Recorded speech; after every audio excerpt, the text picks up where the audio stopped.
and welcome to my first live of 2026. It's a slightly terrifying thought to think that by the time I do the next live at the end of February next month, it'll be already 4 years since the start of Russia's full-scale invasion of Ukraine. And for those of you that watch what's going on, you'll know that recently Russia has been carrying out relentless terror attacks on the Ukrainian power grid. Lots of friends of mine and students of mine in Kiev in particular, you know, a major European capital of 4 million people, something like that, have been living without electricity, without heating, in temperatures of -15, -20. Lots of people go without water because when the electricity's out, the water pumps don't work. I'm sitting here in my nice warm house in North London with a secure internet connection, without Shahed drones flying over my head, without the fear of, you know, a drone crashing into my house at any time, safe in the knowledge that I'm going to have heating and hot water. And it's, 8 degrees out there today, so it's nothing like as cold as it is in Kiev. At the same time, what's happening on the front line is Russian troops are being absolutely decimated. Ukrainian forces seem to be taking out about 35,000 Russian troops a month. The Russians are sacrificing huge numbers of people for almost no territorial gain. Ukrainian armed forces have very sensibly said that their goal this year is to try to eliminate 50,000 invading troops a month.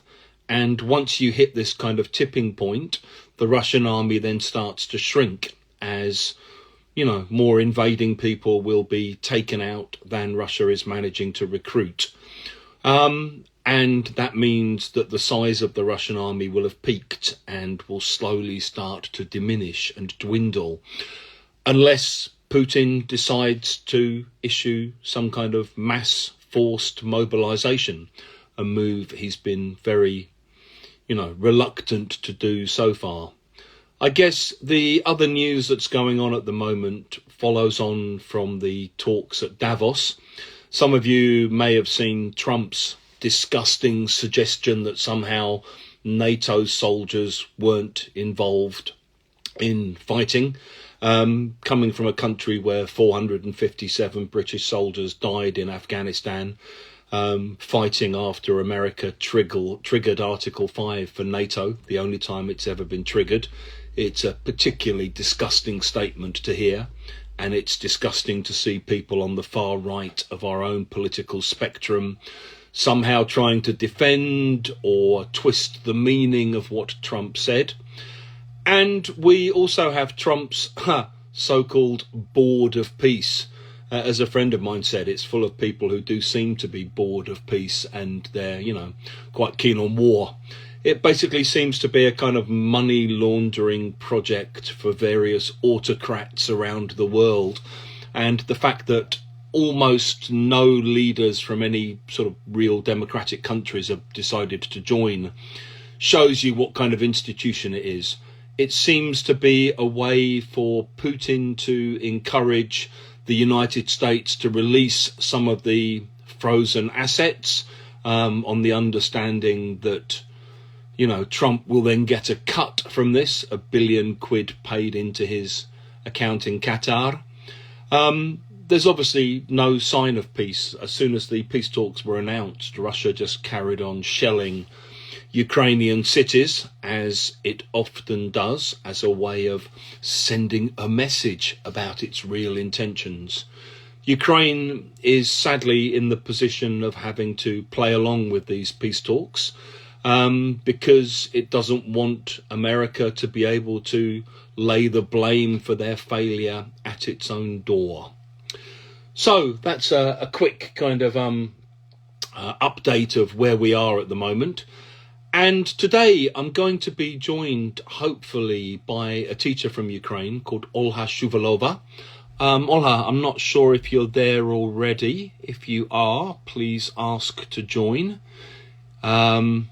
If you're not, I'll just have to keep talking for a couple of minutes. I'm hoping she'll join us in a second. Give me a chance to drink my tea quickly. 1 minute, I can see someone asking to join. Yeah, so let me go over to Olha.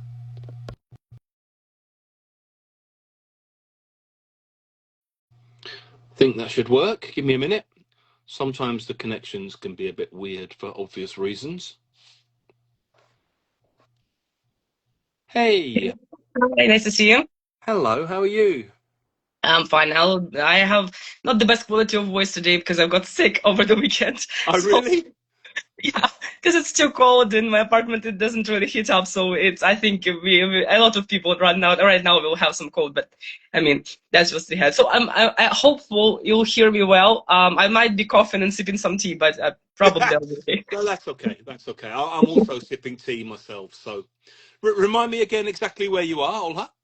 I teach in Horishny Plavny, which is in central Ukraine, Poltava region, but I live in Kremenchuk, which is nearby town. Kremenchuk. Yeah. Yeah. Okay. Okay. And how has it been recently in terms of having power and heating and everything? At my location, we don't have much electricity. I have maybe 3 to 4 hours of electricity, and that's it. So I had like an half an hour ago, I was turned off. So I just have like my Trustly, my EcoFlow, which is a really good one, and so I have like 4 hours. I'll be fine with it. So yeah. I wish I'd invested in EcoFlow because almost every Ukrainian I know now seems to own one. Yeah. Yeah. Because and how hopefully and thankfully I've got it like 2 years ago when they were not costing an arm and a leg. Right now it's very hard to get one, even if you are able to like pay like 50,000, 30,000 for the EcoFlow. But I've got it when it was like about 10,000 hryvnias, so I'm happy. I'm so happy they have it. And for people outside of Ukraine, do you want to just explain quickly what they are and what they do? It's kind of like a generator, basically. It accumulates some energy and then it just gives you it up for you. It charges your devices and I can run my lamp and maybe some computer. Like mine really does a good job with running a computer and the internet connection. So right now I am really doing going off grid with this one. But it's not really good. Mine exactly not really good with my fridge. So my fridge is broken now because of the electricity is up. But we are thankful that we have low temperature outside, so I can actually put all my produce outside. And my freezer and my fridge is actually my outside thing. So yeah. I've heard from lots of people that balconies are the new fridges. Yeah, for sure. Yeah. Thankfully, I have like a how it's called, the flower bed, but it's like protected for my dog because I have a huge dog. And so I can hang stuff inside of the flower bed, and it's nice. It's cool. Mm. And when your when your electricity's out, does that also knock the heating out for you? I have a gas heating, so it's not that bad. But we have like because I live in a private house, not in an apartment. We have Okay. like a water pump that goes connects to the gas heating. So the gas heating working, but the house itself is not warm because you need to connect it to some sort of electricity to just run the water around the house. So unfortunately, it does some job. So it doesn't freezes, and so it doesn't really does any damage to the heating, but it's not really not really good, I would say.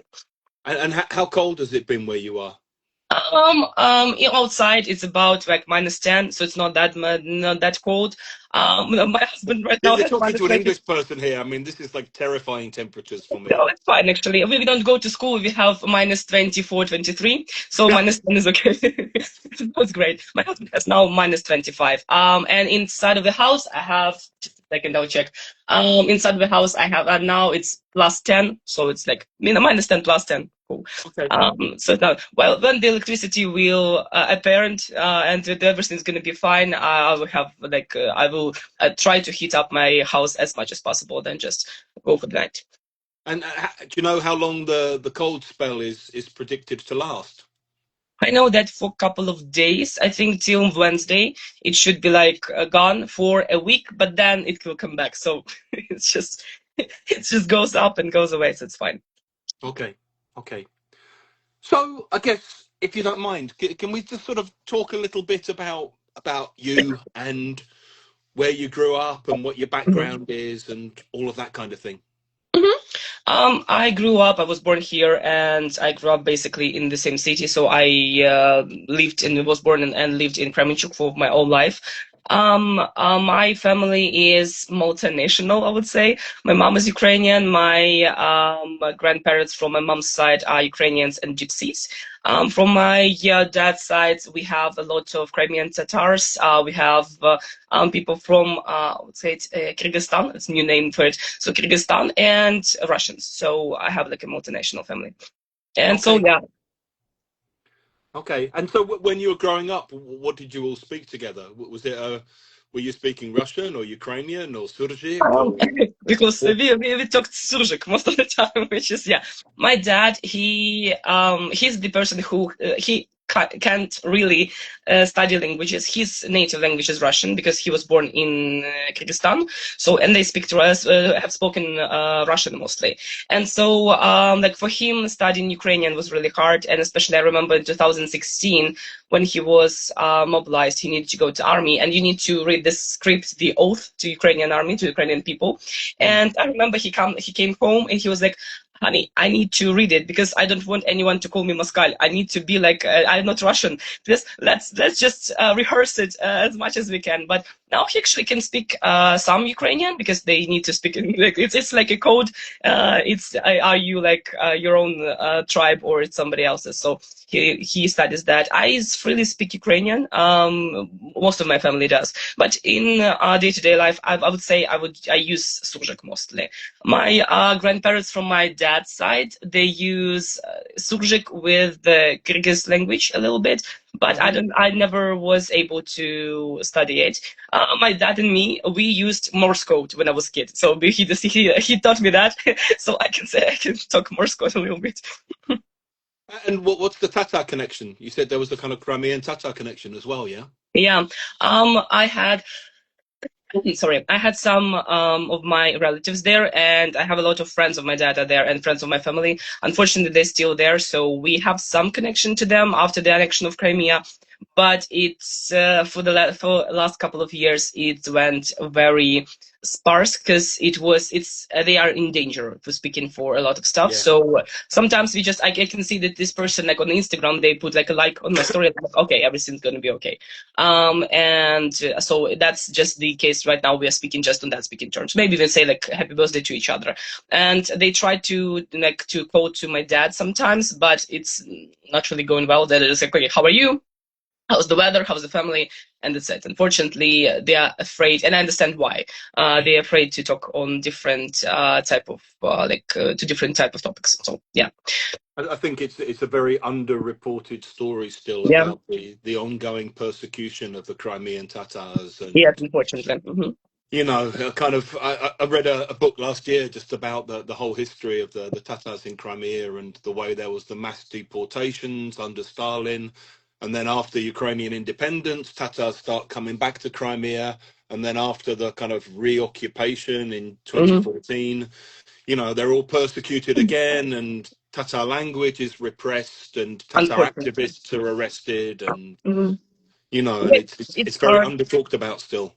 Yeah, and unfortunately, like people that are in my family, they were actually like repressed. They were moved to Kyrgyzstan when No, that's where the Kyrgyz thing comes from. yeah. So, my family, like the Slavic part, I would say, of my family was actually sold to Kyrgyzstan at one point when it was like in 19th century. Actually, it was long ago. But the Crimean Tatar part of my family, actually, they were repressed. They were moved to Kyrgyzstan in 1944 or 45. I don't remember exactly. And because the my granddad Mehmet, he was talking about the deportation, he knew about it, and the way they came back to Ukraine, they came back to in 1992, I think they came back to Yeah, the okay. Crimea. They were talking about how awful that was for them to travel from Kyrgyzstan because they traveled back again into the not in like passenger cars. They traveled by train, like in these like cars that are transporting like the I don't know the produce and some Yeah, like cattle trucks or something, yeah, yeah, basically. yeah. Yeah. Yeah, so they were like this, and so I remember he was saying to me that he was so thankful that he got into when they got through the Ukrainian border, because suddenly everyone started to behave like they are human. Because nobody, like, because I remember he was specifically told me about, like, he was on the station. I think it was either in Kharkiv. I don't remember specifically, when they came out of that cattle car, basically, and they came to the station manager, like something like this, and he was like, "I'm sorry, I'm very dirty. Like, we are smelly as hell. But can you tell me, like, when can we buy some water, some stuff?" And they just basically just they say, "Okay, nothing, everything's okay, everything's fine, let's go." And they were just absolutely nice about everything. They helped him out, and so he still remembers that. And I remember, and my grandpa Mehmet, he was like so thankful to these people still till the day he died. He was absolutely like that. And where did English come into the picture for you? How did you get into English? And Oh, I started studying English when I was in fifth grade, because I was studying for the old Ukrainian school program, old Ukrainian curriculum. When we didn't study English up until fifth grade, we studied Ukrainian and Russian, okay. and then we started to study yeah, like English as a second language, as a third, I would say, but still. And I was okay with English, but I never like fell in love with it until I met my teacher in sixth grade, and English just clicked to me, and I started talking. Because I mean, I loved English before. I was always like, okay, it's English, it's fine. But when I met Mila Mykolaievna, God rest her soul, but she was the teacher. Just I loved her. We loved her to pieces. We were afraid of her, but we loved her. She was like, to paint you a picture, she was kind of like, if you mix Severus Snape and McGonagall, Professor McGonagall, Snape and McGonagall from Harry Potter, that perfect mix of people, that was her. We were absolutely scared when she was coming to school in red jacket. That means some class today will die. Like, it meant she will kill somebody today. Like, we knew that, but she was very strict, but she was very, I would say, she never yelled or like punished us just because. It means we did something. We really did something. But I mean, she was just an amazing person, and she was so charismatic. So I think talking to her and just having lessons with her, it just became. I just wanted that time. I just immediately wanted to become a teacher of English. So yeah. oh, it's always lovely, I think, to hear teachers talk about teachers who inspired them back in the day. You know, Yeah. it's like kind of paying it back and passing it on. I mean, I'm also here today because I had an amazing English teacher when I was about 16, 17, who encouraged me to stay at school and encouraged me to study English. And Mhm. yeah, I wish I'd kept in touch with her, but you know, I kind of feel a huge debt of gratitude as well. Yeah. And so you then just decided that teaching was for you, and that's what you went on to do, yeah? Yeah, I wanted to be a teacher, I think, from primary school. I was always, my mom was a teacher. So I Yeah. was like, yeah, I want to be a teacher as The well. My mom family was like, curse. yeah, my mom was like, please don't, please, honey, please think about it. And she was like, please don't. And I was like, nah, mom, I want to be. I wish I've listened to my mom at some points. I just like, no. But yeah, and then just teaching of English, I don't know how it came to me, but I think it's because Tamila Nikolaevna, I left ninth grade, so, and went to the teaching pedagogical college in Kremenchuk. And so when I was choosing I had a really good grades. So when I was choosing the faculty where I was gonna study, I was just like, I had like, because I have a degree in primary education, English, and then foreign literature, German, which I don't really know, but that's the problem with Ukrainian higher education. But I still have a degree that I can be a German teacher. So I wanted to choose something that I would love. And so I remember the consultant there, she was like, okay, you love English, why don't you just go to this like this faculty, it would be nice. And so that's how I ended up there. And so and I never regretted it, actually. I love it. And without wishing to be rude, how long have you now been teaching? 12 years, 12 years mostly. I Oh, think this year will be 13. Yeah, my lucky number. Yeah. So yeah. a mere baby. Yeah, I know, I know. My God, I see right now, like I have in my school, I am right now a, oh my God, how to say it? It's a kind of supervisor or a teacher of a teacher, I would say. I have a girl who is studying for 1 year, and I'm like looking at her, I'm like, oh my God, such a baby. And I'm like, girl, you're teaching for 12 years. What to say to people who teach for 30 and 40 years? Like, oh my God, it's just, oh, I, but I did a kind of conference talk earlier for a teacher in Ukraine, Daria, and she introduced me and said, he has more than 30 years experience, and it's like, oh, don't say it like that. It's like, yeah, making me feel really old. Let's just go for exactly. lots of experience. A lot sounds much better. Yeah, that's the best way to put it. Yeah. And so I noticed when we were chatting earlier that you said you'd been doing volunteer work and Yeah. stuff for what, 10 years now. Yeah. So I'm curious as to kind of how you became like politically aware and what your early memories of kind of being aware of politics going on were, and what led you to being involved so early on. I think I don't know if I was so politically aware before. I think the revolution of dignity happened when I was in my 20s.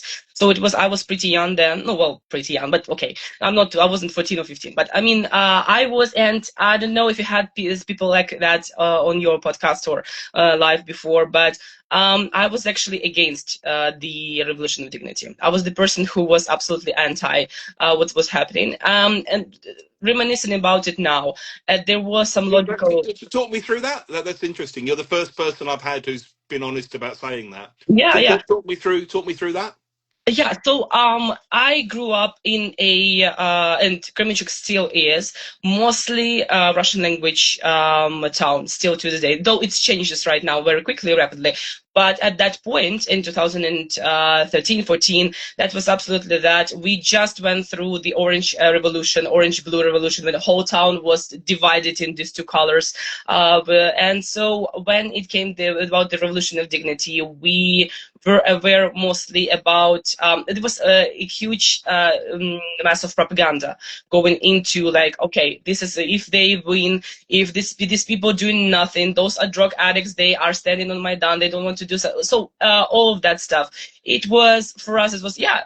I'm going to work. I'm working. These people just going there and just standing there, and they're fine. They're blocking the part of Kiev. How can they do that? And why should I work for that? So there was some logic behind of that, but I remember that it clicked. Oh, not clicked, I think, but I think I started to understand that something doesn't align with stuff that I believe in my life. So But at this point, you were in a kind of Russian information bubble, yeah. And so I had a classmate who I've studied with, and we like went to different directions. He went into the military college, and then he went to police academy. And suddenly he calls me. He never called me before, but he called me and he said, "Okay, I need to call you because I need to call somebody else, not my family. We are right now, as students, are sent to protect the buildings of the government, basically." And he was talking me through about how people behave with them, governmental people.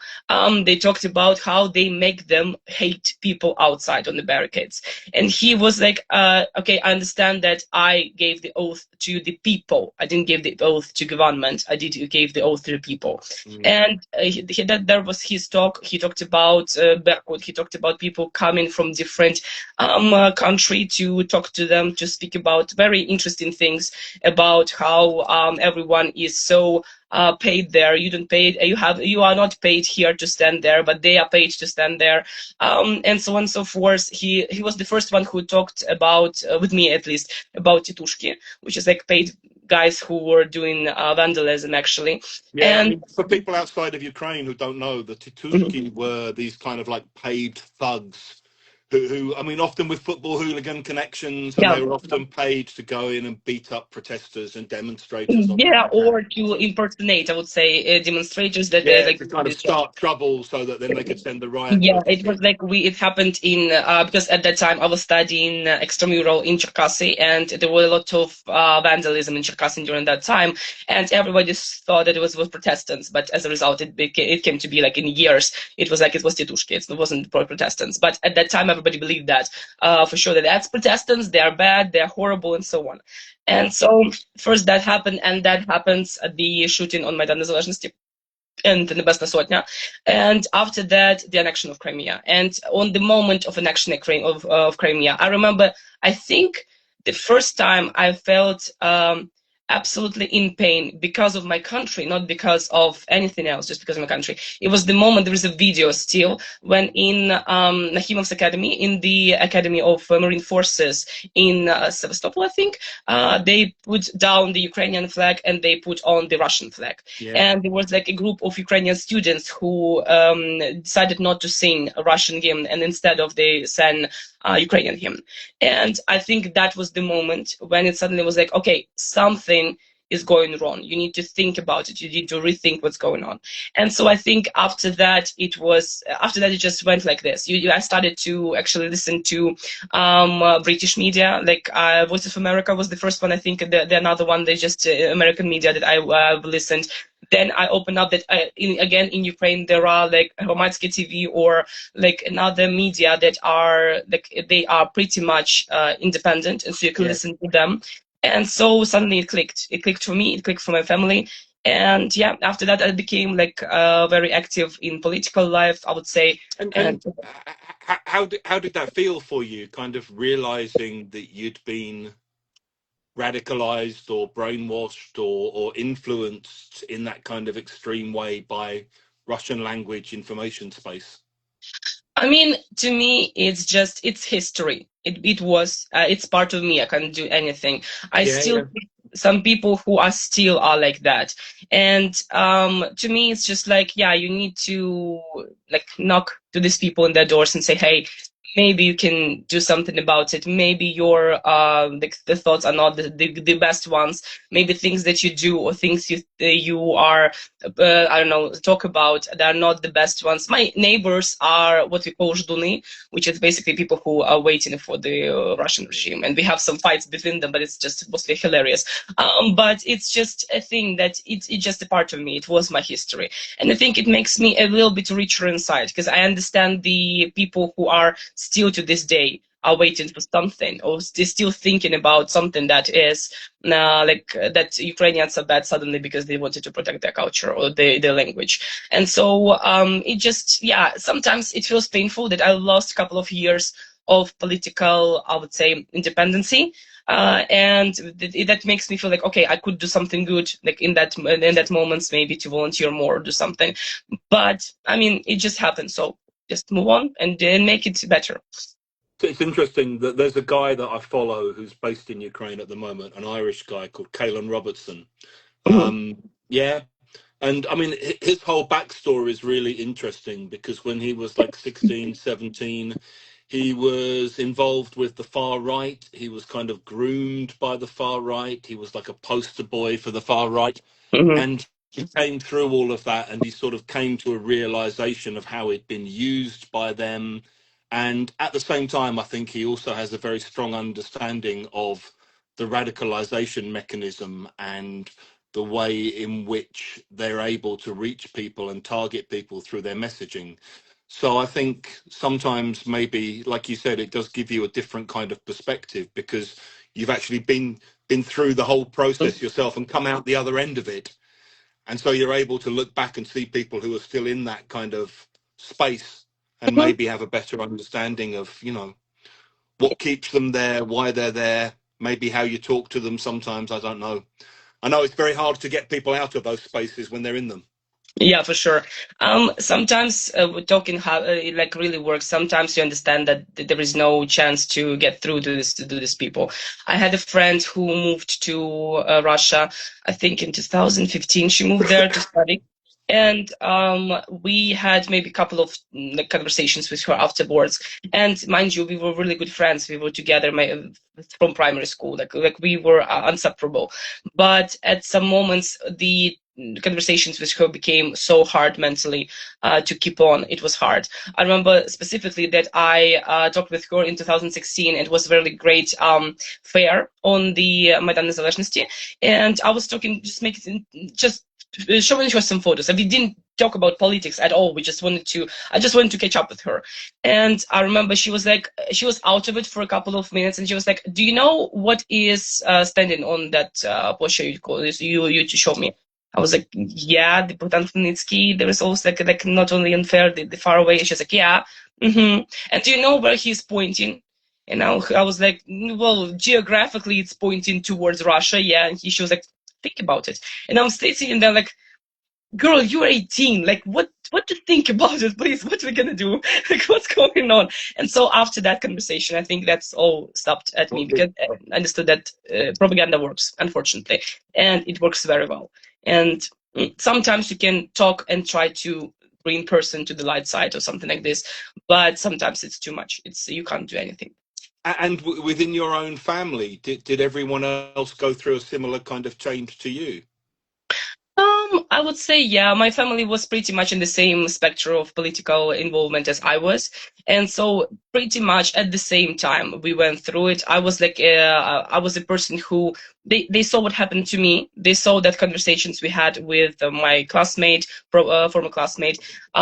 We saw, well, we were going through it, and because of my family of that stayed in Crimea, actually. So even though like my grandma, who is still like very, well, I wouldn't say she was like a Soviet Union prone, but old people sometimes they are, because they are remembering the golden years of being young and everything's going to be okay. Free ice cream on the 1st of May. Yeah. Of course, the wonderful parades, and the grass is greener and like this. And that's nice, nights and days in the field of cotton, like for my dad. But even her, she was like, okay, something is going on, and so yeah. And we are a little bit like, sometimes we are on different like sides of things, but generally we understand that we are doing the proper thing right now. So. And so, what did you then start doing in terms of your volunteer work? At the first, I joined after Maidan, which was the organization in Kremenchuk that was helping people. This was 2014-15. So we had. To people who don't know the geography of Ukraine, the Poltava region is like smacked in the middle of Ukraine, and so from 2014, so from the first ATO, the anti-terroristic operation, people who were fleeing from east, they were mostly coming through Poltava region to then flee to somewhere else. They either stayed in Kharkiv region, or they went to Poltava, and Poltava region went somewhere else. And Kremenchuk is like a big hub, because we stand on the river Dnieper, and we are the closest, like the easier place to get through the Dnieper to another side. And so Kremenchuk was like a central bit, and so the big hub for refugees, for people who was temporarily displaced, was there. And so we just started to help them out. And my school was right next to the office. And so I remember I was going there at night. I was going there like at some evenings when I had something to do or have free time. We were like collecting we were in the shops collecting like the charity baskets, I would say, like when we were like asking people to buy some produce or donate some money, because that was the time we didn't have the GoFundMe. We weren't talking about Monobank. There was nothing like this. It was just you in a jacket and asking people for some donation. It was like a real jar. Yeah. You had the physical jar. Yeah, for sure. It was a thing. Yeah, for sure. And you needed to every morning. You should like there is a special seal on it. You need to do a stamp and so on and so forth. And back in the days, you felt, I would say, first couple of months, and for any newbies, it felt horrible, because you felt yourself like a beggar. Because sometimes you're fine, sometimes it's okay, people understand what you're doing, but sometimes you could be attacked, you could be like, people can swear on you, like throw fists on you, and we had no, like, I don't know, the guards or something like this. Most of the time it was just us two girls standing square and trying to like to do our job. And so yeah, I think it's interesting that from 2014 when the annexion started and the anti-terroristic operation, it felt so far away, though it's so clear, so close. But it felt like, okay, it's just for a couple of years, or maybe a couple of months, or maybe a couple of years, we don't know, but it will end up soon. It's not really ended up anywhere. And it felt like so far away. And it became very real, very, very real. It was about when it was Ilovaisk cattle. I don't know how to translate it. It's, to be honest, Ilovaisk Kotel. It's basically was the city of Ilovaisk. There was like enclosed. The Ukrainian army was closed inside. Yeah, the army was encircled. Yeah. Yeah. And then they decided to give them. Well, they talked about the corridor of peace, but then the corridor of peace opened and they shot the corridor. Yeah. And so we were so eager to, at that moment, before like a couple of days before, we were so eager. There was a brigade there, Kremenchuk brigade, that they needed so much the what's called shield vests, like to protect your body from bullets and so on. Bulletproof vests. Yeah. And because at that time, Ukrainian army was very poorly, very poorly invested. No money was in there. So bulletproof vests, they had for 20 people, they have 2. And so guys who were like maybe like older, they gave up to the younger ones because the younger ones had families. And so like, we have all children, you are fine. You are like my kids, so please give it. And so we collected money. I remember for 2 months, we were collecting those money and we bought them from like somebody like very, very sketchy people. We bought those bulletproof vests. And there was like a car that was meant to send those bulletproof vests with another volunteer help the right to Ilovaisk. And it was like before this tragedy would happen. And so in the night, we are back in this car. Everything's going to be okay. Like drivers, we know them. They were like, fine, everything's going to be fine. We go home. We come back in the morning and we see that the cars we packed, they are back and they are packed full. Nobody unpacked nothing. And we see our drivers who just smoking cigarettes outside. And we came to them and we were like, hey, what's going on? How it went? And they're like, please go inside. We just didn't want to talk. And when we went inside, the person who is the coordinator of the office, he was like, unfortunately, we can't reach to them because there is no one left alive. There is no one to get that vest for. And so later we found out only one guy who survived. We found it was such a joy. It was such a ray of beam of hope. But maybe somewhere else, there's always there are some people who survived. But we have found him in 3 years, I think. And it was such at that moment it felt like, okay, that's real. The shit is real. So that's the point. And so when you were working with people who were displaced by what was happening up in Lugansk and Donetsk, that must have started to impact and change your understanding of what was going on and for sure, make it a bit more real for you, yeah? Especially you would see, again, coming back to propaganda, a lot of people who came to our place, especially the first 2 waves, I would say, of refugees. And other ones, there are some bad words to say about people who came there, but first 2 waves, they are really people who were fleeing from the war, and they were so afraid of people speaking Ukrainian. It was just like we had a really cute granny standing at it was Opanas Petrovich. Opanas Petrovich was like, he was 87, so he's like just a cute granny in a very nice suit, standing in front of it because he was doing his job properly. He was like always in a suit. We are in this I don't know, hoodies and stuff, like a lot of kids, and he's like the only one in the proper suit there. And he was like always greeting the guys who came in, and he greeted them in Ukrainian. And I remember specifically, I was like sitting next to him, and the guys coming in, and he greets them, and they like literally they take 2 steps backwards. And I was like, hey, because they've been told that the Ukrainians are Nazis who are going to kill Russian speakers. Yeah, they will kill everyone. And to me, it was like, and they were so afraid. And though we just packed food, their car with the food because they had like 2 kids, I think, there. So we helped them out. But they were like, I don't know, to scare kids. They really thought, I don't know, but they really thought that people were going to kill them. And so first 2 waves, those people were really afraid of it. Then I think something clicked in the minds of these people. They understand that, okay, here are different people. Not all of us are bad. Not all of us have horns. Everything's going to be okay. And so then it was much more understandable. There was much more understanding in there. But first ones, I remember them till this day.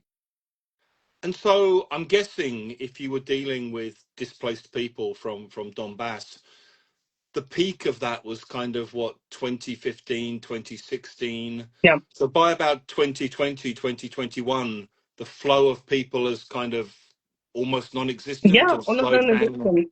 Most of the volunteer organizations till 2021 they stopped working because there were no need in them. Well, Yeah, yeah, they still helped like guys who were out our soldiers, but there was no need in such amount of organizations who did stuff. And so, and again, in society at that point, volunteer organizations were not viewed nicely because everybody thought it's just like laundering money. yeah, It's maybe something. So it was not, I would not say it was absolutely negative, but it was close to it. People didn't really like them. Most of the money, I think money flow went to like charity organizations that work with kids and stuff like this. But whenever there was a charity organization that talked about anti-terroristic operation and maybe some refugees, it was I would say it was met with a big dose of skepticism, unfortunately. But it just what it was. But it was when 2022 came, it was an absolute. Till this day, I am so like you can't say I was excited, but it was very pleasant to see the community uniting once again. It was like a I don't know. It was like something of a reborn stuff. It was something when you see the people who are helping each other, the people who are absolutely nice to each other, trying to do something together with no asking what I will have back from it. yeah, yeah, Just yeah. doing stuff. And what are your memories of the early days of the full-scale invasion? I remember very specifically how it all started. I remember where I was. I think every Ukrainian at their own mind they remember Yeah. when the war started, when the big war started. I remember that I was at home. I was after the surgery. I spent my night at home. And my dad from 2016 he's in the military. And From beforehand, I 2016, yeah, okay. yeah. And so I think there was some other date. I don't remember what date it was, but there was some other date circling in the media about when the full-scale invasion will happen. I think Yeah, like February 18th or something, yeah. yeah. And I remember at that time I was in hospital, and I clearly it was like a thing because I have called my dad, which I never do, but I called my dad and was like, Dad, I'm so scared because I was in hospital and I was standing in my room, and from the window of the room I've seen that the military vehicles are moving through the city with no lights on. They just moving like one after one. It was so scary looking, and then you hear the helicopters flying, which is again for Kremenchuk at that time, one helicopter, two helicopters is nice. But when it's like a lot of helicopters going over and over, that's something weird. And so I called him, and I knew that he was at the time his unit was moved to Sumy region, and which already was something not really. I was really anxious about that because they moved towards the border with Russia. And so I called him and I was like, Dad, like, I'm so afraid. He was like, oh my God, just don't care. We don't care about it. We don't know nothing about it. Nothing will happen. Just sleep tight at night. Everything's going to be okay. He was in absolute like, okay, it's nothing happens. They will do something, but then everything's going to be okay. It's fine. And when actually the war actually started, I remember it's so corny, but my mom, she woke me up at 5, I think. It was either 4:30 or 5, and she was like, "Oh, get up! The war has started." I remember specifically those words she said. Like now, it feels so cheesy, but I right there, and I was like, "Mom, please just." Close the telegram. Like, I just please don't. She was like, no, you don't understand, and it's now it's for real. And she called my I don't remember. Oh yeah, my dad called. My dad called, and he was like, "We've heard that there is a sound of rumble." And he's like telling us what to pack, what to have first day, where to get the water supply and stuff like that. He was talking about like some financial stuff and so on and so forth. And I remember that day because we have very I would say, very complicated the relationship with my dad. But he said, "I love you" to both of us, which at that moment he told "I love you" to me maybe 4 times in my life, and I understood that it's something is going on. And I remember she clicked, and my mom. Then once more, I think he put his phone somewhere in his vest or something like that, and so he auto dialed my mom. And when she picked up the phone, she heard like he's yelling some orders to soldiers. We hear explosions, and it was so horrible. My mom started to yell at him, like to call him. I was like, "Mom, no, no, no, don't do it, because right now you are not doing great for him." And so yeah, I remember that very distinctively. First couple of days, I think one day we get ourselves to figure out what to do. On the second day of full-scale invasion, the cities started to prepare. Like that was like the second day we started to fill up the Molotov cocktails, preparing in the bars. We started to like make some the barricades with the like sand boxes and sand like sacks or something like that. Nobody was regulating anything. People just came in and they're like, okay, logically the barricade should be here, and there were like 15 people just coming there with the shovels and the bags of like sand and trying to build something up.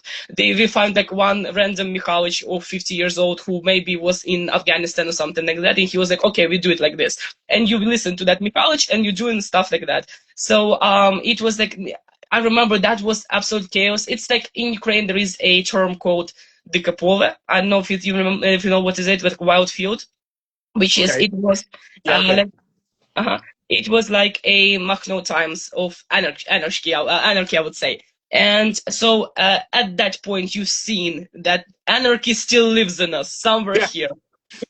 I think it's a very strong quality that's still very prevalent in Ukraine. Till this day, it's just like, and I remember like my dad was talking about when he was in Akhpirka, like first couple of days, and locals helped so much, and he was really explaining like, okay, we are fighting with guys, we see the Russians in front of us, we are fighting with them, but still, but somewhere from the middle, not from the left, comes the truck with some guys. They are putting grenades in those, but they're like, screw you, and just going away. And you're like, who was it? What? How? What are you? What are you doing? What's the unit was doing that? And nobody knew what's going on. That was the case. And but it's just, I don't know. And of course, I remember till this day, like in Odessa. And we had the same thing. We had barricade parties, which basically there was one person having a big speaker. You put it down on the beach, because we have it's a beach city, so it's on the beach, and people are shoveling the sand, just dancing to some stuff, because, and everybody knows it's war. Everybody knows that's a horrible situation happening. But everybody was like, you know what? Just we do that because we need to do it. It just makes us more energetic, so let's do it. So that was just, I think, first months it was like that. Then first trains with refugees like came here. I remember my first train that I saw it from, I don't remember, it was Konstantinovka, I don't remember what was the train, but I remember seeing first train that had like the holes from bullets in it. That was then when it came, okay, that they do not just attack militaries. It's like you can see it. It's not just talks, and it's just about words. You can see it actually. They attack also civilians. And at that moment, we started, because in Haryshny Plavny, where I am working right now, we started to go offline pretty early. Yeah. Our mayor of the city made this bold choice to still work, to still go to school. We had some shelters they built there very quickly. And so it was the time when first kids who went from Donetsk region or Kharkiv region came into the classrooms. And that was very challenging, actually. And that was, I think, was the biggest challenge I faced in my life. Well, can you say a bit more about the challenge that you faced? It was hard to work with children that had more traumatic experience that you could possibly have. It was hard to work with kids who would explain to you the difference between sounds of Smerch and Oreshnik. It's hard to talk with kids who have specifically two kids who were evacuated separately from their families. It was hard to work with kids who were shot at, from Russians shot at them. And it was absolutely horrible and they were talking about it like randomly, like yesterday they had some porridge. It was just, they were like, okay, yeah, our car was shot. Like my dad just fixing it, like in a couple of months, I think he will do it. And so they talked about like this, or how they did their home task in the shelter, like of the house, of the like this ones. So it was hard very much.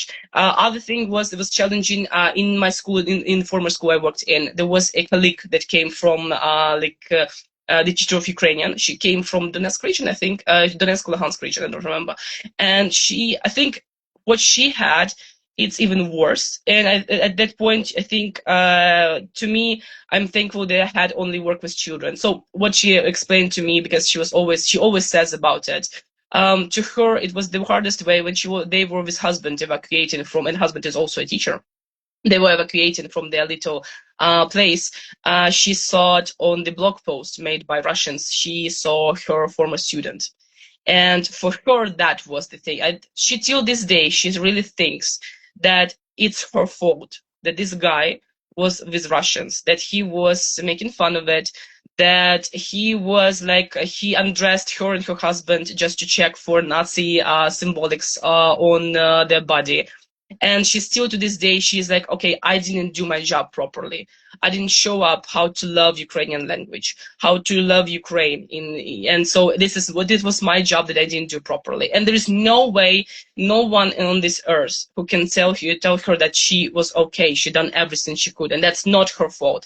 Still to this day, she is here, I think, for 3 years now. She still, to this day, she thinks she wasn't able to do her job properly just because of that kid, unfortunately. I often wonder, when you have kids who are living through this, how do you explain to young kids why Russia's trying to kill them? You Well, what do you say to people? You can't tell them why, because but interesting fact is that people who are the kids who I worked with, most of them, they don't ask a question why. They mostly say, okay, this is happening because they hate us. They already know inside of them, because they can't really and I'll be honest, I don't know myself if I was like under attack. Would I ask the why question? After some time, you stop asking the question why, because it becomes irrelevant, I guess. Yeah, there is no logic behind it. So if you are trying to find some logic in it, it's at least you're trying to understand the mind of the person doing that. But in some time, when it goes into this, long phase of people just attacking you, when you see that they attack civilians, not the militaries, of course, but I mean, when they attack civilians, you don't understand. Like, the why question doesn't just exist for you, because you're like, okay, they just do it. Yeah. And during this time, did you have any family or distant relatives or anything who were inside Russia? Yeah, I still have distant relatives there. I was not affected by how they treated me and my family, because they were mostly speaking to my grandma. And my grandma spent, I think, most of her life, because of Soviet regime. Our family was divided actually between a lot of countries, and so she spent whole her life trying to connect a big family that she once had, to try to connect with them, to talk with them. And they came actually to Ukraine. They would come into Ukraine. They were spending holidays here. And so when they were talking to her, they were like, okay, just wait, because I think she called, I don't remember how it happened, but she called my uncle in Russia, in Siberia. And she was like, you are basically, guys, you are bombing us. He was like, oh, wait, we will free you from this Nazi regime. And she was like, dude, you came to us 2 years ago. Everything was fine.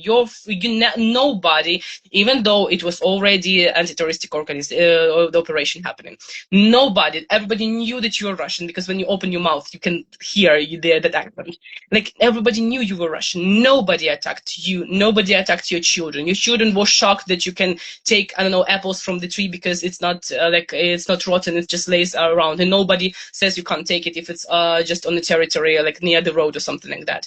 Everybody was fine with you. Nobody said nothing to you. Why you think suddenly, just like that, suddenly everybody around us became Nazis? I mean, it really does. And I remember they was talking a lot of bad stuff. My dad became a killer. He was, though my dad is a mechanic, he's not killing anyone. And so I became not a prostitute, which I carry this badge of honor on me, like I don't know, because. And she was like how can you say that? You've seen this person like in your life. Like literally, you were spending time with it. Your kids were spending time with not, and it's not a prostitute, and everything was okay. But suddenly that is. It was, and I think, Jesus. yeah, it was, It's chilling to see how deep the propaganda goes in yeah. Ukraine. And so Yeah. the thing is, like to me, it was like absolutely because I have one distant relative. He's like very distant Hold on, to. one sec, one sec. I have to answer the door. One Yeah, second. of One course. second.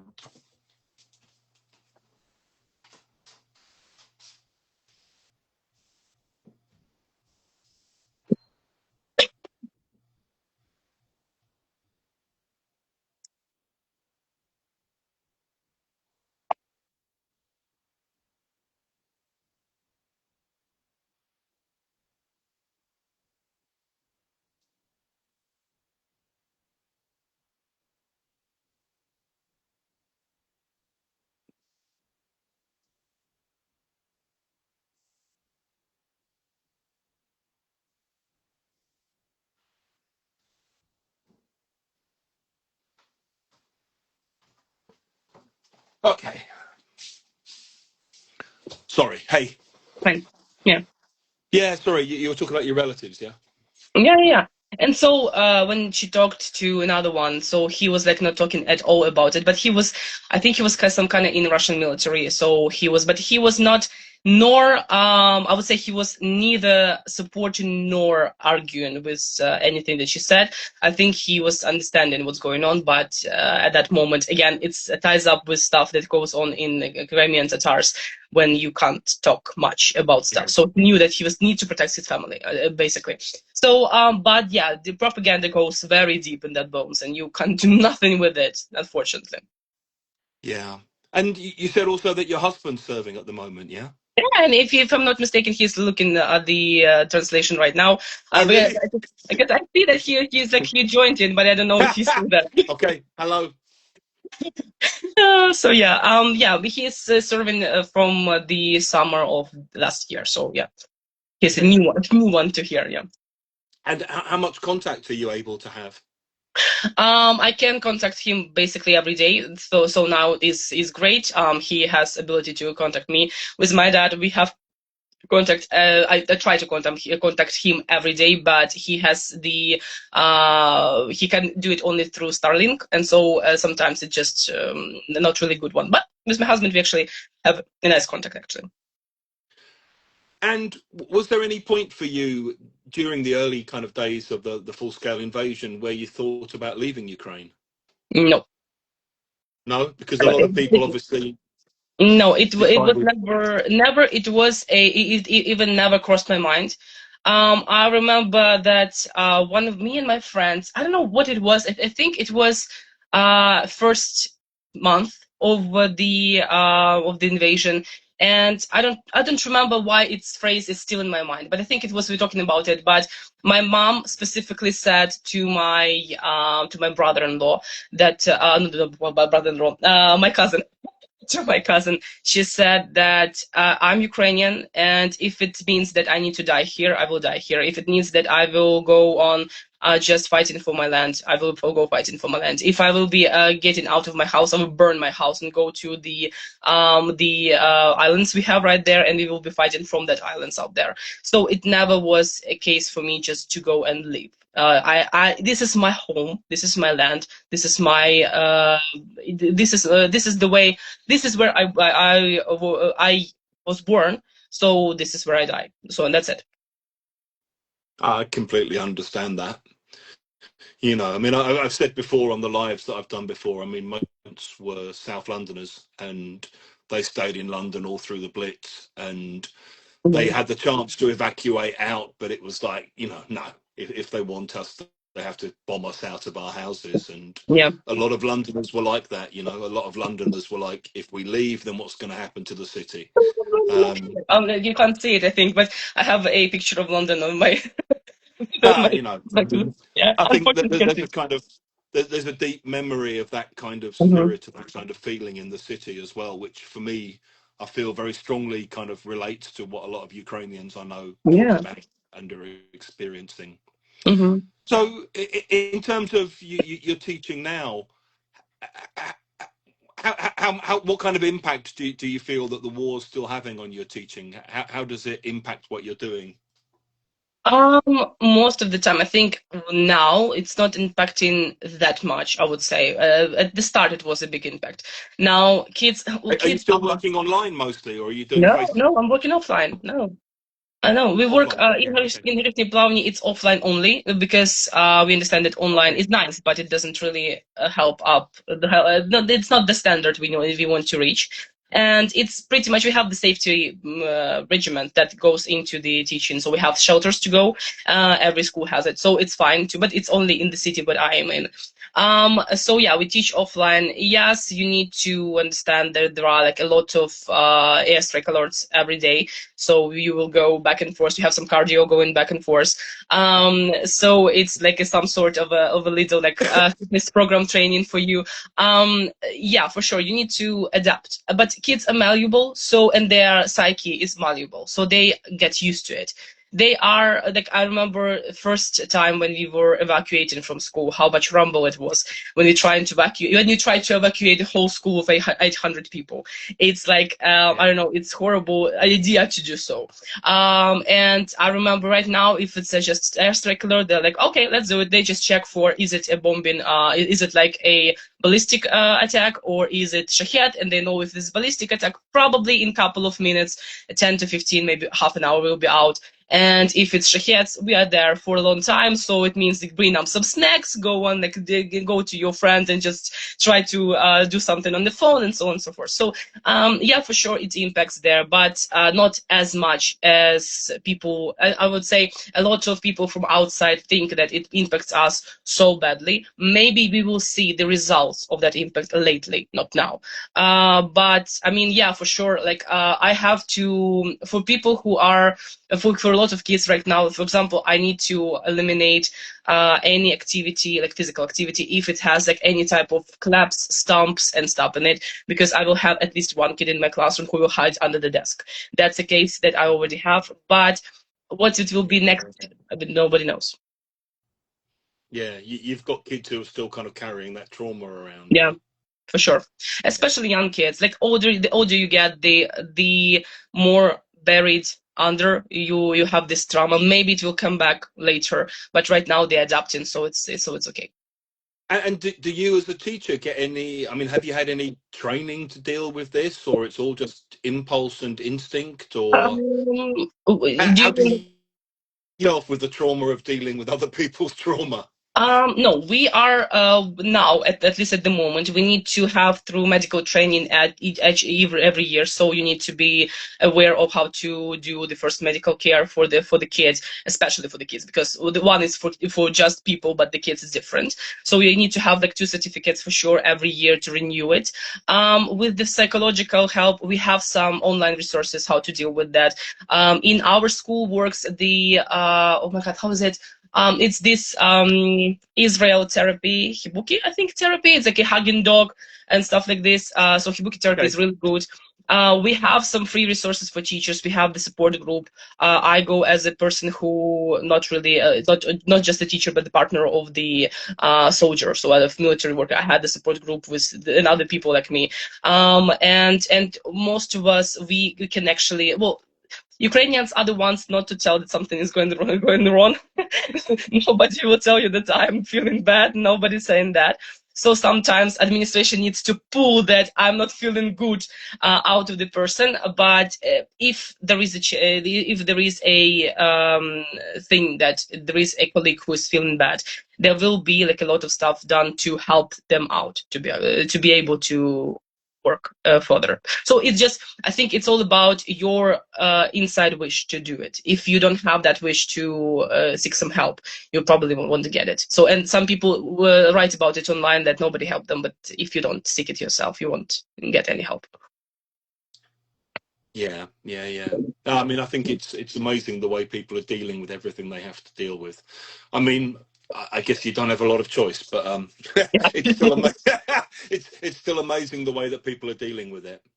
Yeah. So I guess what I wanted to finish up with is what's your feeling about where things are at the moment? What's your feeling about the state of the war, about the so-called peace talks going on, about Trump, about support from Europe?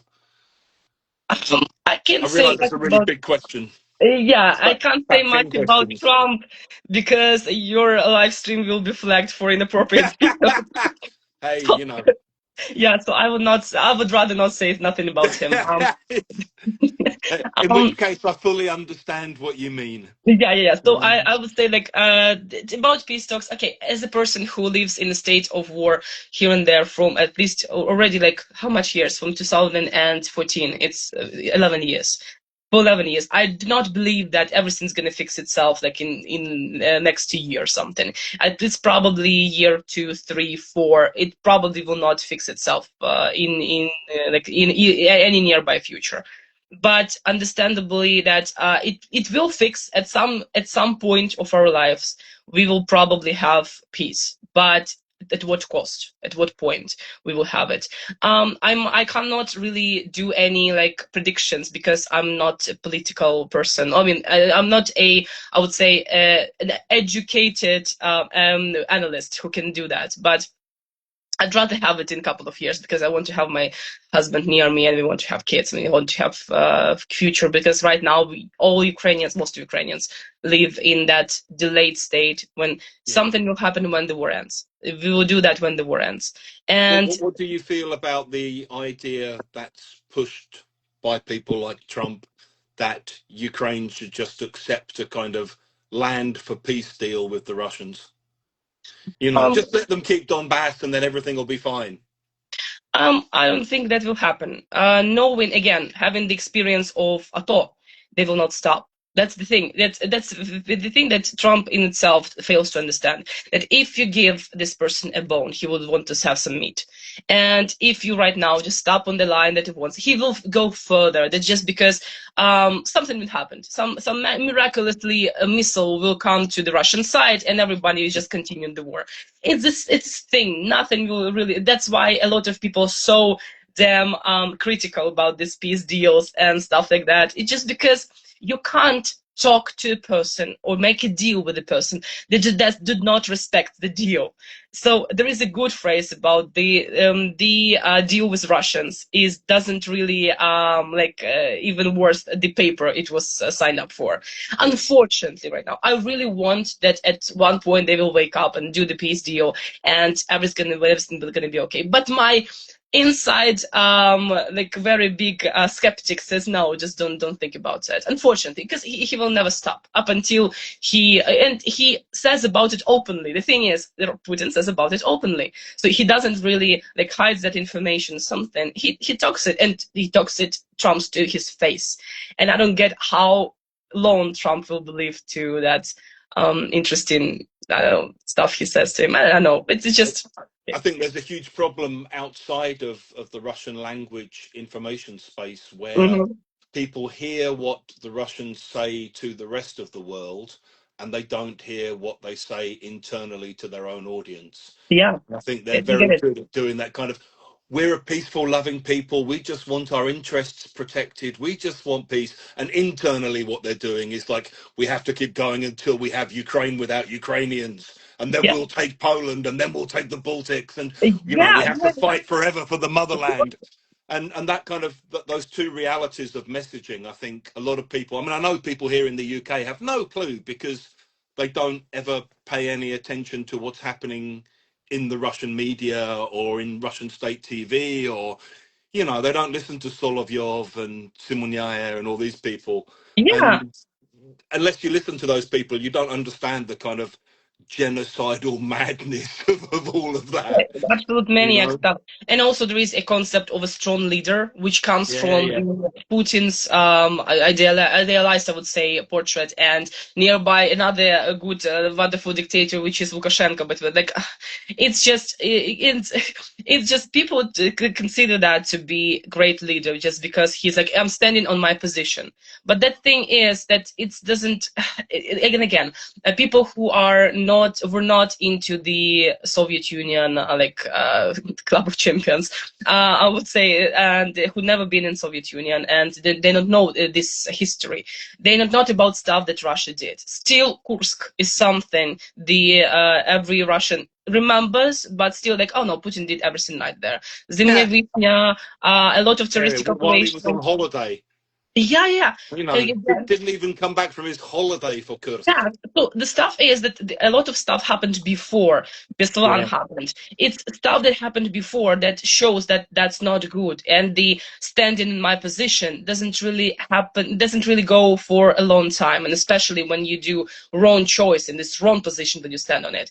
But somehow people, maybe it's because, again, I understand that inside of their own country, there are stuff to deal with. And so sometimes you don't think about that. You don't really Yeah, think yeah. about like how somewhere over the ocean Yeah. there are like people killed because it's not nearby. I don't know if you have you seen the latest Apache and Alina Pash video, the music video actually. I recommend you to watch it very much. It's 2 minutes only. It's No. like it's very good. It has a very powerful message about what we are saying with you right now actually, and it's called I think it's called Kiev. I don't remember what is it, but if you Google Alina Pash and Apache, you will for sure see it because it's like right now. It was like 2 or 3 days ago to So release. send me a link afterwards, Of Olga. course. Yeah? Yeah, yeah. Okay. And I just wondered, just to finish, really, if there's anything else that you would like people outside of Ukraine to know or to understand or to do. It's very hard question actually, because I think that in most of the parts, it's all about us. In general, we fight not alone because I have a lot of people who are from England who are fighting with us in International Legion. People from USA are coming here, from Canada, and even from Japan. Even though this person knows that if he comes to Japan, he will be executed for fighting in other countries. So we know that we are not alone. Sometimes we don't really feel that. I would say support, because it's hard to get from that shell of being in very painful position when you Yeah. think that nobody sees, nobody hears, nobody Yeah. understands. Whenever there will be another person who talks about romanticizing great Russian culture, from another one who says like, oh my God, it's such a cute thing. Oh my God, the St. Petersburg is an amazing city, though it's built on the skeletons of Ukrainians.